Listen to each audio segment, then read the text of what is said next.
Line হচ্ছে না।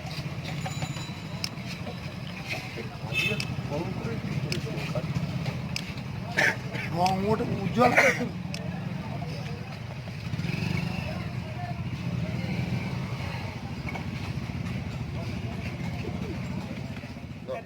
প্রার্থী হয়েছে, ব্যক্তিগতভাবে আপনি কি মনে করছেন?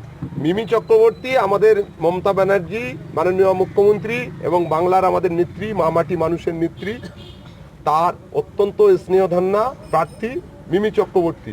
আমাদের ভাঙড় বিধানসভায় এখানে আমি কথা বলছি, ভাঙড় 2 নম্বর ব্লক তৃণমূল কংগ্রেসের সভাপতি ওহিদুল ইসলাম। আমরা গতবারে এখান থেকে যাদবপুর লোকসভা কেন্দ্রে একটা পার্ট অংশে আমরা ব্যাপকভাবে এখান থেকে জিতিয়েছিলাম। এবারও মিমিকে আমরা জেতাবো এবং দিদি যাকে প্রার্থী করেছে সেই প্রার্থী আমাদের অত্যন্ত প্রিয় এবং আমাদের সকলের আস্থাভাজন এবং আমাদের প্রিয়, এবং ইতিমধ্যে সে সব জায়গায় যেভাবে নজর কাটছে এবং প্রতিটা জায়গায় বিভিন্ন রোড শো, মিছিল, মিটিংয়ের ভিতর দিয়ে আমাদের ছেলেদের মধ্যে দেখতে পাচ্ছেন ব্যাপক উৎসাহ মিমিকে যেমন দেখার জন্যে, তেমনি মিমিকে ভোট দিয়ে জেতাবে, এটা তাদের অঙ্গীকার, এটা তাদের শপথ। কত ভোটে লিড হতে পারে যাদবপুর কেন্দ্র? আমরা যাদবপুর কেন্দ্র থেকে, যাদবপুর পার্লামেন্টারি কেন্দ্রে 7টা বিধানসভা আছে। আমরা বিগত যে 14 নির্বাচনে আমরা ব্যাপকভাবে এখান থেকে জিতেছিলাম। এই পার্লামেন্টে কোনো সময় বামফ্রন্ট জিততে পারিনি। এই পার্লামেন্ট যাদবপুর কেন্দ্র থেকে আমাদের মামাটি মানুষের নেত্রী, আমাদের নেত্রী মাননীয় মুখ্যমন্ত্রী এবং বাংলার মানুষের যিনি কথা বলে সেই নেত্রী এখান থেকে জিতেছে। এখান থেকে এই কেন্দ্রে কোনো সময় বিরোধীরা একবারই মাত্র জিতেছে।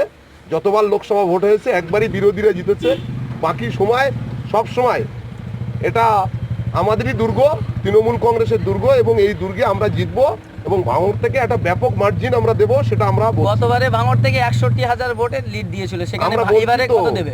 ভাঙড় থেকে আমরা একটা ব্যাপক মার্জিন দেবো। আমরা মার্জিনের কথাটা আগে বলছি না, কারণ মার্জিনের কথা যদি আগে বলা হয় অনেকের মধ্যে অনেক রকম সন্দেহন, বিভিন্ন রকম কথাবার্তা ওঠে। আমরা মার্জিন এখান থেকে ব্যাপক দেবো। ভাঙড়ে আমাদের 277টা বুথ আছে, 13টা অঞ্চল আছে। প্রত্যেকটা অঞ্চলে আমাদের গ্রাম পঞ্চায়েত প্রধান আছে, আমাদের প্রত্যেকটা পঞ্চায়েত 2টো পঞ্চায়েত সমিতি আমাদের দখলে আছে। আমাদের এখানে 4 জন জেলা পরিষদ আছে।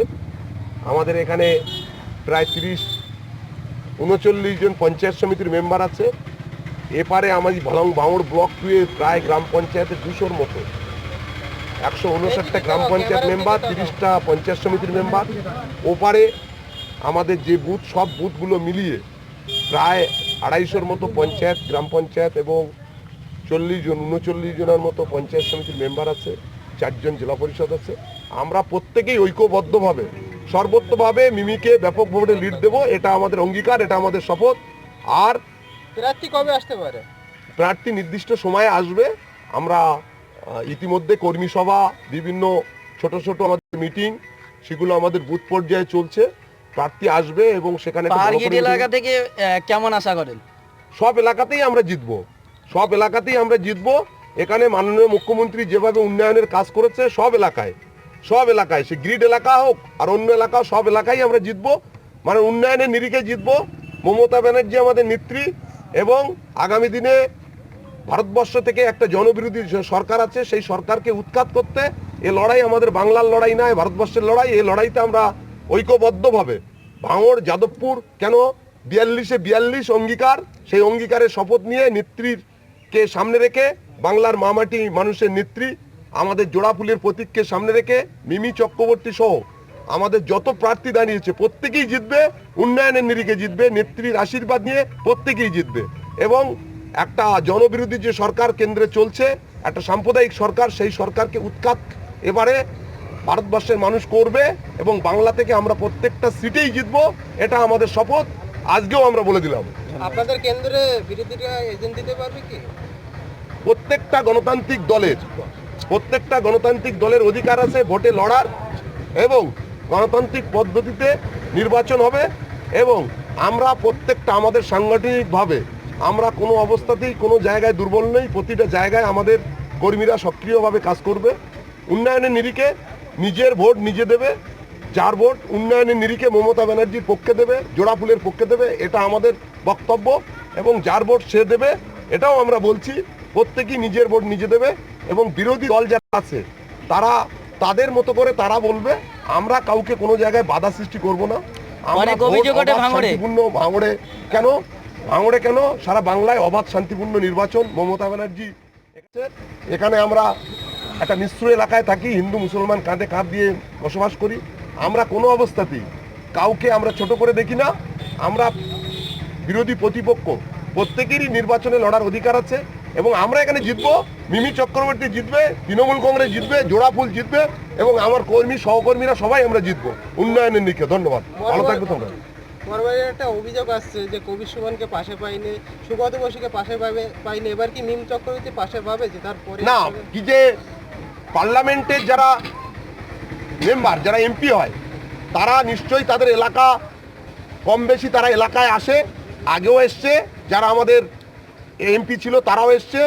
সার্বিকভাবে 7টা বিধানসভা নিয়ে একটা এমপির এলাকা, কিন্তু কাজ করার ক্ষেত্রে এমপিরা যেমন কাজের বিভিন্ন কাজের তাদের যে ল্যাড আছে, ল্যাডের টাকায় কাজ করেছে। আগের বিগত দিনে যে এমপি ছিল সুগত বসু পূর্ণাঙ্গভাবে আমাদের ল্যাডের টাকা দিয়েছে। আজকে মিমি চক্রবর্তী এখান থেকে জিতবে এবং তার উন্নয়নের ল্যাডের টাকা দিয়ে এলাকার বিভিন্ন উন্নয়ন কাজ আমরা করব। এটা আপনাদের কাছে আমরা বলে রাখছি, কোনো অবস্থাতেই কোনো অসুবিধা হবে না। এবং মিমি চক্রবর্তী আমাদের প্রত্যেকের অত্যন্ত, মমতা ব্যানার্জির স্নেহধন্যা, তেমনি আমাদের সকলের যুব সমাজের প্রিয়, আমাদের প্রিয়, সকলের মধ্যে একটা উন্মাদনা যাদবপুর পার্লামেন্ট কেন্দ্র নিয়ে আলাদাভাবে দেখা দিয়েছে। যেহেতু মিমি চক্রবর্তী ক্যান্ডিডেট এবং মমতা ব্যানার্জির অত্যন্ত প্রিয় ক্যান্ডিডেট, সেই ক্যান্ডিডেটকে আমরা জেতাবো। এই শপথ নিয়ে আমরা সবাই এগিয়ে যাব।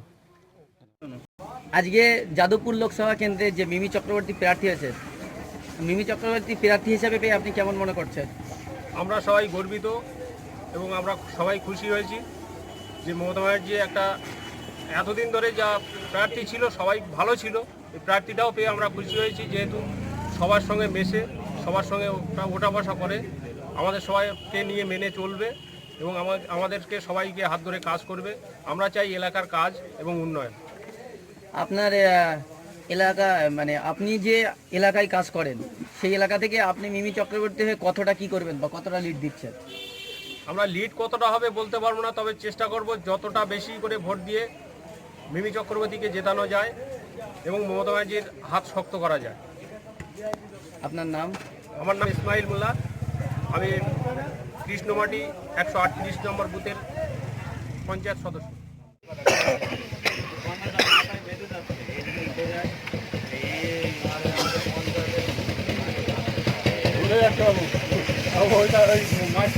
ঠিক আছে।